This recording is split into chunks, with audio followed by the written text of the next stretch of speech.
औलाद का मोह। दिलीप और सुधांशु नाम के दो भाई थे। दिलीप की शादी कावेरी के साथ हुई और सुधांशु की शादी माया के साथ। शादी के बाद दोनों भाई अपनी अपनी पत्नी के साथ खुशी खुशी रहा करते थे। दोनों भाइयों के परिवार एक ही घर में रहता था। साथ में खाना, साथ में घूमना, कुल मिलाकर दोनों भाइयों का परिवार खुशहाल परिवार था। कुछ सालों के बाद दिलीप की पत्नी कावेरी को एक बेटा हुआ। भैया, आज मैं बहुत खुश हूँ। चाचा बन गया हूँ मैं। हाँ भाई साहब, इस बच्चे के घर में आने से तो रौनक आ गई है। मैं सबको बताऊंगी कि मैं तो चाची बन गई हूँ, चाची। तुम दोनों कितने अच्छे हो। हमारे बच्चे के आने से ऐसे खुश हो रहे हो जैसे ये बच्चा तुम्हारा ही हो।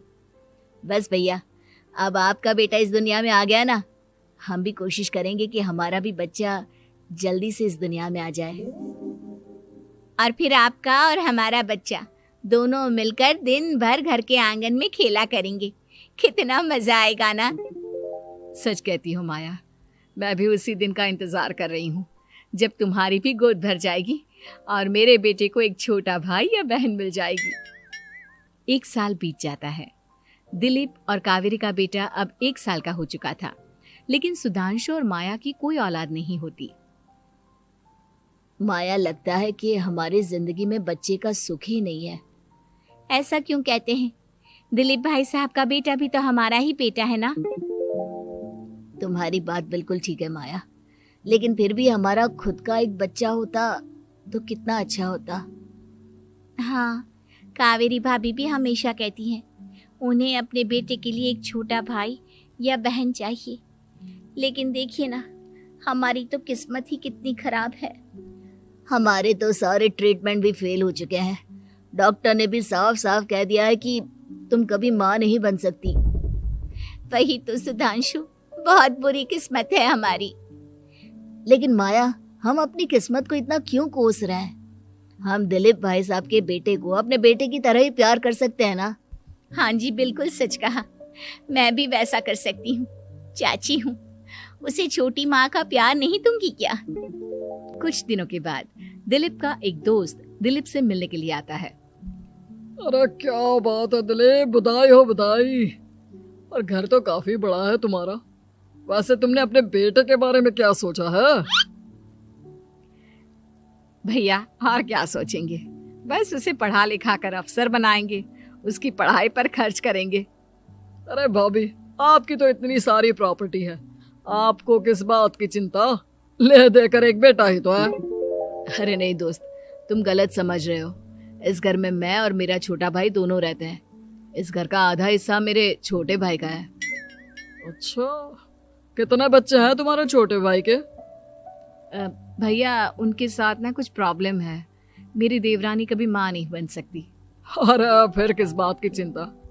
अरे मैं तो कहता हूँ अपने बेटे के भविष्य के बारे में सोचिए ही मत। बस ये घर उसके नाम करवा दीजिए। देखिए, आपके भाई का भी कोई बच्चा नहीं है तो सब कुछ आपके बेटे को ही मिलना चाहिए। लेकिन ऐसा करना क्या सही होगा? अगर उनका बच्चा नहीं है तो क्या हुआ? ये घर आधा उनका है, उनकी जो मर्जी है वो करे। अरे कैसी बात करते हो? उनकी कोई औलाद नहीं है, वो क्या करेंगे प्रॉपर्टी अपने नाम रखकर? हाँ, वैसे भाई साहब, आपकी बात तो बिल्कुल सही है। अब जो कुछ भी है वो हमारे बेटे का ही तो है। आखिर वही तो इस घर के वंश को आगे बढ़ाएगा। मैं कल ही देवर जी से बात करती हूँ। अगले दिन सुधांशु और माया, इधर आओ। तुम दोनों से एक बहुत जरूरी बात करनी है मुझे। बताइए ना भाभी, क्या बात है? आपको कहीं जाना है तो आप अपने बेटे को मेरे पास छोड़कर जाइए। मैं ही पूरा दिन रख लूंगी उसे। अरे नहीं माया, वो तो मुझे पता है। मैं किसी और चीज के बारे में बात करना चाहती हूँ। बताइए ना भाभी, क्या बात है? देखिए देवर जी, आपका कोई बच्चा है नहीं, लेकिन मैं जानती हूँ कि आप हमारे बेटे को अपने बेटे की तरह ही प्यार करते हैं। भाभी, बेटी की तरह नहीं, वो हमारा ही बेटा है। मेरे लिए तो वो मेरा ही बच्चा है। वही तो फिर क्यों ना ये सारी प्रॉपर्टी हम मेरे बेटे के नाम करवा दे, क्योंकि तुम्हारा हो या मेरा, हम सबका एक ही तो है बेटा। लेकिन भाभी, अभी तो वो सिर्फ 1 साल का है। अभी से प्रॉपर्टी उसके नाम करवाने का क्या मतलब है? देखिए देवर जी, जो काम जितना जल्दी हो जाए ना, उतना अच्छा। आने वाले वक्त का क्या भरोसा। भाभी भरोसा क्यों नहीं, हम तो हमेशा आपके बेटे को माँ बाप की तरह ही प्यार करेंगे। हाँ, लेकिन फिर भी मैं चाहती हूँ कि ये सारी प्रॉपर्टी मेरे बेटे के नाम हो जाए। अब मुझे नहीं लगता तुम दोनों को इसमें कोई भी परेशानी होगी, है ना? भाभी वैसे तो आप जो कह रही हैं वो बहुत जल्दबाजी है, लेकिन फिर भी अगर आपको ऐसा लगता है तो ठीक है, कल ही प्रॉपर्टी के पेपर बनवा लीजिए, मैं और माया उस पर साइन कर देंगे। इस तरह से अगले दिन प्रॉपर्टी के पेपर बनवाकर सारी प्रॉपर्टी दिलीप और कावेरी के बेटे के नाम पर करवा दी जाती है। कुछ दिनों के बाद सुधांशु, सुबह सुबह ये कौन लोग आ गए हैं तुम्हारे घर पर? भैया वो ऊपर वाला कमरा खाली पड़ा था ना, सोच रहा था किराएदार रख देता हूँ। लेकिन किराएदार रखने से पहले आपने हमसे पूछा भी नहीं। भाभी इसमें आपसे पूछने वाली क्या बात थी, हमें एक ही कमरे की जरूरत थी, इसलिए सोचा दूसरा कमरा किराए पर दे देते हैं, कुछ इनकम हो जाएगी। अरे माया, ये सारी प्रॉपर्टी अब मेरे बेटे के नाम पर है और यहाँ पर जो कुछ भी होगा उसके लिए तुम्हें मेरी या दिलीप की परमिशन तो लेनी पड़ेगी ना। हाँ सुधांशु, तुम्हारी भाभी ठीक ही तो कह रही है। अब देखो, तुमने खुद अपने हाथों से ये प्रॉपर्टी हमारे बेटे के नाम की है, वह अभी बहुत छोटा है, तो इस घर से रिलेटेड सारे फैसले तुम्हें हमसे पूछ कर लेने चाहिए। भाभी हमें तो लगा था कि आप हम लोगों से बहुत प्यार करती हैं, लेकिन आप तो हमारे साथ भेदभाव करने लगी। अरे, इसमें भेदभाव करने वाली क्या बात है? और मैंने कौन सा तुमसे कुछ गलत मांग लिया? अरे ले देकर मेरा बेटा इकलौता इस पूरे वंश का वारिस है, सब कुछ उसके नाम है। तुम्हें इस बात से जलन क्यों हो रही है? भाभी माया को जलन नहीं हो रही, वो तो बस ऐसे ही कह रही थी। सब जानती हूँ मैं, इसकी खुद की तो कोई औलाद पैदा नहीं हुई, बस इसीलिए जब देखो तब मेरे बेटे पर बुरी नजर डालती रहती है। देखो माया, कावेरी तुमसे बड़ी है, वो जैसा कहती है वैसा करो। और वैसे भी इस घर पर अब तुम लोगों का कोई अधिकार नहीं है, वो तो हम लोगों की भलाई समझो जो तुम्हें अभी तक यहाँ रहने दिया है। भैया आप इतने कैसे बदल गए? इस प्रॉपर्टी ने आपके दिल से हमारे लिए प्यार पूरी तरह खत्म कर दिया है क्या?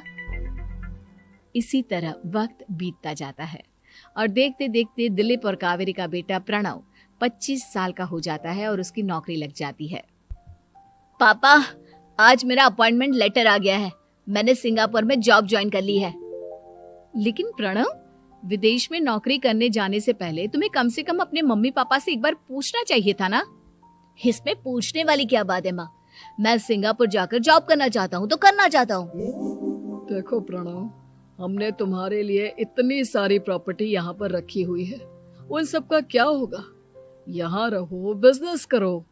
सॉरी पापा, मैं यहाँ रहकर कोई बिजनेस नहीं करने वाला, और ये जितनी भी प्रॉपर्टी आपने मेरे लिए संभाल कर रखी है ना, ऐसे ही किसी को दान में दे दीजिए, क्योंकि मैं सिंगापुर से वापस इंडिया आकर कभी नहीं रहने वाला। दिमाग खराब हो गया है तेरा, जानता नहीं तेरी वजह से हमने तेरे चाचा चाची से लड़ाई करके पूरा घर तेरे नाम करवा दिया था। हाँ तो ऐसा करने से पहले आपको सोचना चाहिए था ना। और मम्मा, मैं तो वैसे भी उस वक्त 1 साल का था, मेरा इस मैटर से कोई लेना देना नहीं है। कैसी बात कर रहा है ये लड़का? अरे तेरी वजह से अपने छोटे भाई से दुश्मनी लेकर बैठा हूं मैंने तो उसे घर से भी निकाल दिया। जानता नहीं तू, बाजू वाले घर में एक छोटा सा कमरा किराए पर लेकर रहते हैं तेरे चाचा चाची, और ये सब मैंने तेरे लिए किया। देखिए पापा, आपने जो कुछ भी किया अपने लिए किया। मैंने आपसे कब कहा था कि मुझे ये प्रॉपर्टी और घर चाहिए? और वैसे भी अपने भाई के साथ इस तरह का बिहेव करके आपने कोई अच्छा काम तो किया नहीं। तू सही कह रहा है बेटा, हमने तेरे चक्कर में अपने छोटे भाई जैसे देवर और बहन जैसी देवरानी को इस घर से निकाल दिया।